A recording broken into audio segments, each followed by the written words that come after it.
Nepal's House of Representatives meeting scheduled for Thursday has now been postponed till Friday. This after the session was marked by continuous disruption since Wednesday following the government's controversial decision to remove Kulman Ghising from his position as the managing director of the Nepal Electricity Authority.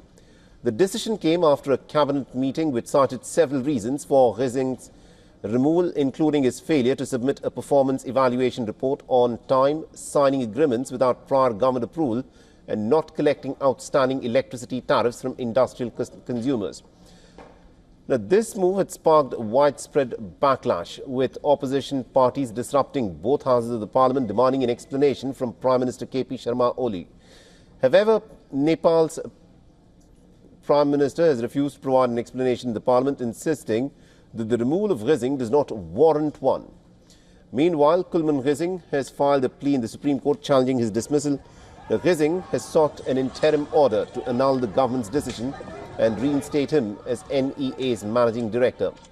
On the streets of Kathmandu, protests in support of Ghising's to continue to spread.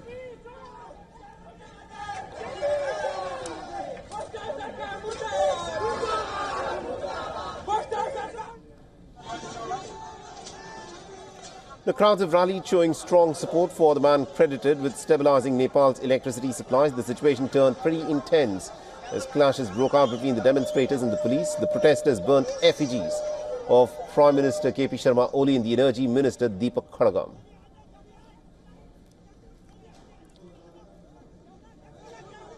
And WION's correspondent Saloni Murarka has sent us this report from Kathmandu. Listen in.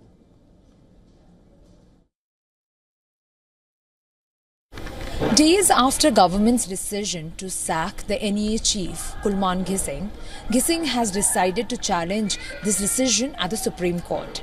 He has filed a writ petition seeking an interim order to annul the government decision and to also reinstate him immediately.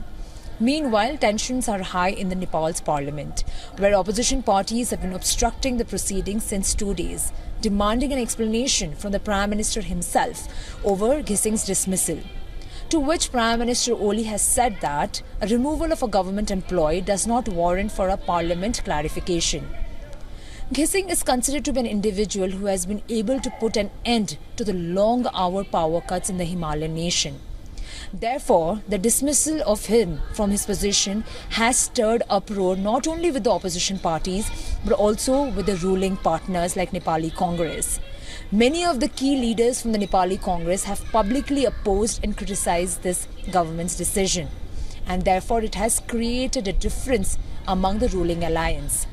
Saloni Murarka for WION World is One in Kathmandu, Nepal. For all the latest news, download the WION app and subscribe to our YouTube channel.